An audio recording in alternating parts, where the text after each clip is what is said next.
कुछ लोग मानते हैं कि जो हमारा ब्रेन का साइज है वो बहुत क्रूशियल साबित हुआ। बहुत सिंपल सा एग्जांपल समझ लीजिए। ब्रेन का साइज कैसे नापते हैं? तो ब्रेन वॉल्यूम नापते हैं। जैसे जो खोपड़ी है, उस खोपड़ी में कितनी रेत भरी जा सकती है, उससे तय होता है कितना वॉल्यूम है। इसको सेफेलिक इंडेक्स कुछ लोग बोल देते हैं। तो जो होमो हेबिलिस था 25 लाख साल पहले, उसके दिमाग में लगभग 500 से 700 क्यूबिक सेंटीमीटर का स्पेस था। इतनी सी खोपड़ी समझ लीजिए, एक हाथ के बराबर की। 500 से 700 क्यूबिक सेंटीमीटर का स्पेस है। ये होमो हेबिलिस है, जो हमारी परिवार का सबसे पुराना सदस्य माना जा सकता है। और आज के जो होमो सेपियंस हैं, उनका कितना है? तो इसमें पुरुषों का महिलाओं से थोड़ा सा ज्यादा है। पुरुष लोग बहुत हीरो बनते हैं इस बेसिस पे, लेकिन इसमें ज्यादा लोड लेने की जरूरत नहीं। पर हाँ, सच है कि ऐसा है। 1260 क्यूबिक सेंटीमीटर आज के सामान्य मनुष्य का ब्रेन का साइज है, और होमो हेबिलिस का करीब 600 के आसपास था। डबल से ज्यादा हो गया। जो औसत रूप से स्त्रियों का है वो करीब 1170 के आसपास है। इसके आसपास से थोड़ा कम ज्यादा होगा, लेकिन लगभग इसकी रेंज में है। कुछ लोग कहते हैं कि ये तो बड़ी कमाल की बात हो गई, लेकिन हाथी का तो मनुष्य से 4 गुना ज्यादा होता है। तो हाथी के पास भाषा क्यों नहीं है? हाथी फिलोसफी क्यों नहीं करता? कोई फिलोसफर हाथी आपको दिख जाए ऐसा? बात तो सही है। हाथी का जो सेफेलिक इंडेक्स है, या हाथी की जो ब्रेन कैपेसिटी है, वो मनुष्य से कम 4 गुना ज्यादा है। और मनुष्य ही नहीं, वो डॉल्फिन वॉल्फिन कईयों के ज्यादा हमसे है। तो ये वैज्ञानिक फिर परेशान हो गए। फिर इन सबको क्यों नहीं फिलोसफी डेवलपमेंट हुई, साइंस क्यों नहीं डेवलप हुआ? अंत में करते करते एक फार्मूला निकल गया है। फार्मूला ये बताता है कि बॉडी के स्ट्रक्चर के अनुपात में जो ब्रेन का साइज है, उस मामले में इंसान सबसे आगे है। और शायद इसलिए इंसान की जो क्षमताएं हैं, वैसी क्षमताएं आसपास भी किसी स्पीशीज में नहीं है। हालांकि डॉल्फिन्स में थोड़ी बहुत इंटेलिजेंस है, तोते में मेमोरी ठीक ठाक मिलती है, कुछ स्पीशीज में कुछ कुछ मिलता है, पर उतना नहीं जितना हमारे पास है। हाँ, इलॉन मस्क का बस चला तो आज से 15, 20, 25 साल बाद ये बातें पुरानी हो जाएंगी, क्योंकि उसकी लेबोरेटरी में कुछ बंदर आजकल वीडियो गेम खेल रहे हैं।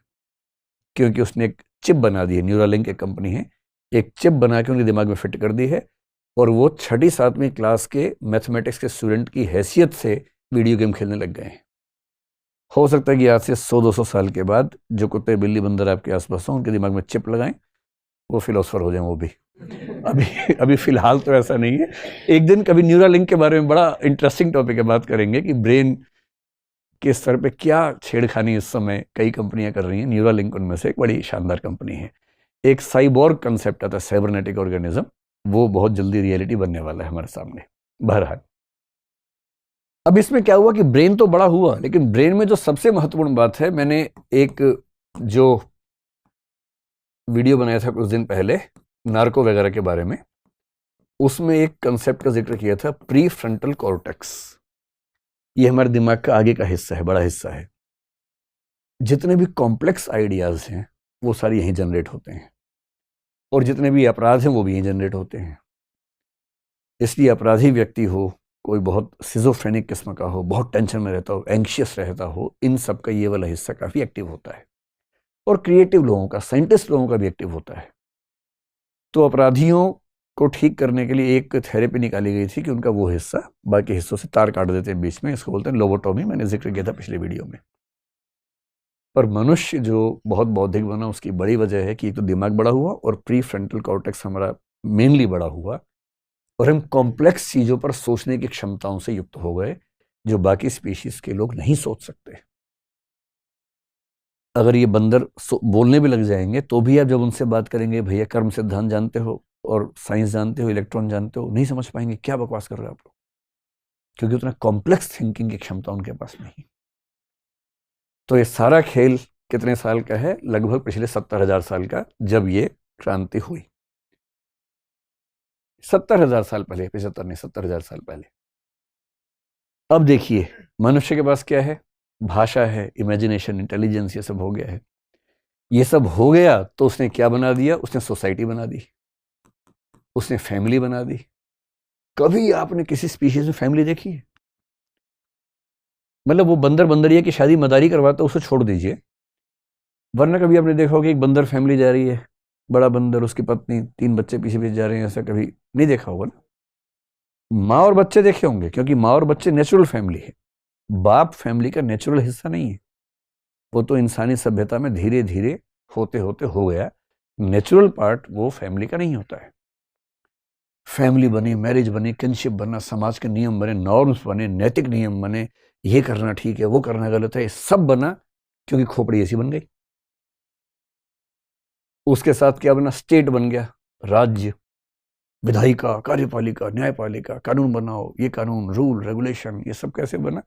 क्योंकि खोपड़ी वैसी हो गई है, दिमाग काम कर रहा है। इसी में इकोनॉमी बनी, मार्केट बना, सब कुछ बना। ये सारे के सारे स्ट्रक्चर्स जो हमारी ह्यूमन सोसाइटी के हैं, ये सारे इसलिए हैं क्योंकि हमारे पास कॉग्निटिव कैपेबिलिटीज बाकी स्पीशीज की तुलना में बहुत ज्यादा हैं, जो कि केवल पिछले 70,000 साल का काम है। देखिए, अभी भी फिलोसफी नहीं आई है, फिलोसफी अब आएगी इसके बाद। क्यों अब आएगी? क्योंकि फिलोसफी के लिए चाहिए पेट भरा और फुर्सत का होना, दोनों चीजें चाहिए। अभी तक क्या है? अभी तक फुर्सत नहीं आई है। ये भी सारा इसी का खेल है, वरना कहाँ इतना।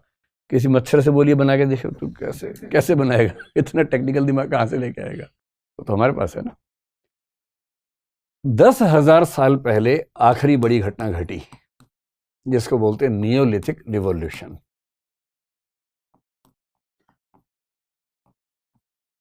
सरल भाषा में कृषि क्रांति बोल लीजिए, एग्रेरियन रिवॉल्यूशन कह लीजिए। 10,000 साल पहले इंसान को पहली बार यह समझ में आया कि खेती कैसे की जा सकती है। उसके पहले खेती नहीं आती थी। पेड़ पौधे थे, फल फूल होते थे, खाते थे उनको, पर खेती खुद करना नहीं आता था। सोच लीजिए कैसा जीवन रहा होगा उनका। पेट भरने के लिए क्या करेंगे? 2 ही तरीके हैं, या तो किसी को मार के खाएंगे, जिसको हम आखेटक समाज बोलते हैं, हंटिंग सोसाइटी बोलते हैं, या इकट्ठा करेंगे, गैदरिंग सोसाइटी बोलेंगे कि भाई वहां बहुत सारे पेड़ हैं, वहां से फल तोड़ के ले आओ, सब्जियां तोड़ के ले आओ, खा लो। यही सब कर सकते हैं।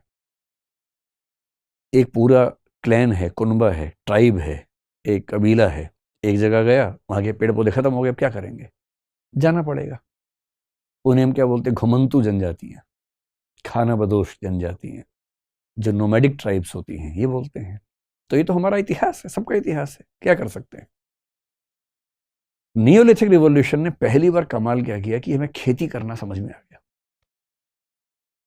और जब पहली बार खेती करना समझ में आ गया तो ये क्लियर हुआ कि अब हमें कहीं जाने की जरूरत ही नहीं है, न मारने की जरूरत है।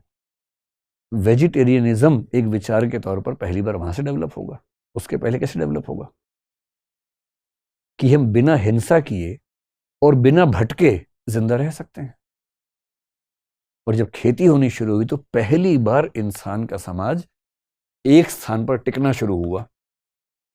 पहली बार सरप्लस प्रोडक्शन होना शुरू हुआ कि जरूरत है 100 किलो अनाज की, हो गया 120 किलो। जब पहली बार सरप्लस प्रोडक्शन होने लगा तो यह हुआ कि कुछ व्यक्ति काम कम भी करेंगे तो भी काम चल जाएगा।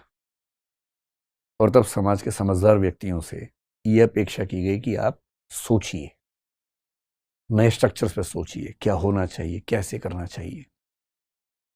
और जब पहली बार पेट भरा और पहली बार फुर्सत मिली तो उससे क्या विकसित हुआ? उससे विकसित होने लगा दर्शन। क्यों ऐसा है? वेस्ट की दुनिया में, पश्चिम की दुनिया में मानते हैं कि सबसे पहला फिलोसोफर, सबसे पुराना फिलोसोफर उनका कब हुआ? उसका नाम है थेल्स। और कब हुआ? 6th century BC। ये जुम्मा 2800 साल पहले, सिर्फ 2800 साल पहले। मतलब आप सोचिए, 370 करोड़ साल के जीवन के इतिहास में 2800 साल पहले पहला दार्शनिक पैदा हुआ पश्चिम में। भारत का दर्शन उनसे बहुत प्राचीन है। और भारत में तो 6th सेंचुरी BC में तो बुद्ध और महावीर अपना दर्शन दे रहे हैं। और वो किसके खिलाफ दे रहे हैं? वैदिक औपनिषदिक दर्शन के विरुद्ध हैं, विरुद्ध या कम से कम उससे संशोधन करना चाह रहे हैं। इस समय से कम 1000 साल पहले हमारे पास वेद और उपनिषद का दर्शन विकसित रूप में आ चुका है।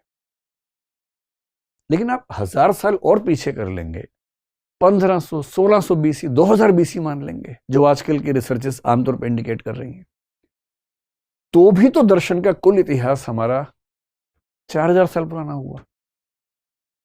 और ये इसीलिए है कि 10,000 साल पहले पहली बार वो परिस्थितियां बनी कि हमारी क्षमताएं भी थी, स्थितियां भी बनी, चिंतन हल्का हल्का शुरू हुआ और आगे चलकर व्यवस्थित होकर दर्शन या फिलॉसफी के रूप में डेवलप हुआ।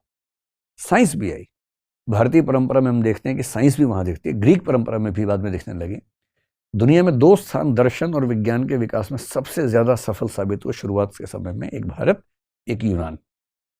बेबीलोनियम में भी है, मिस्र में भी है, लेकिन विज्ञान और दर्शन का ज्यादा विकास यूनान और भारत में आपको दिखेगा, क्योंकि इन दोनों स्थानों पर चिंतन की परंपरा थी, विमर्श की परंपरा थी, रोक टोक नहीं थी। हर व्यक्ति सोचे, गहरा सोचे, इसकी आजादी उस समय दी गई। सबको न भी दी गई है तो कम से कम वैचारिक आजादी एक स्तर पर मिली। वहां भी सबको नहीं मिली, यहां भी सबको नहीं मिली, पर जिनको मिली ठीक से मिली। इसलिए आपको यूनान में उस समय कौन दिखेगा? पार्मेनाइडिस दिख जाएगा आपको, हेराक्लाइटस दिखेगा, या जिसको आप मैथ्स में सॉल्व करते हैं थ्योरम, पाइथागोरस दिखेगा। उसी समय का व्यक्ति है पाइथागोरस। अरस्तु सबसे पहला बड़ा वैज्ञानिक माना जाता है, वो उस समय का व्यक्ति है। हेरोडोटस जो इतिहास का एक व्यक्ति मानते हैं, वो उस समय का व्यक्ति है। क्योंकि वहां विशेष रूप से एथेंस नाम के एक शहर में ऐसी परंपरा थी।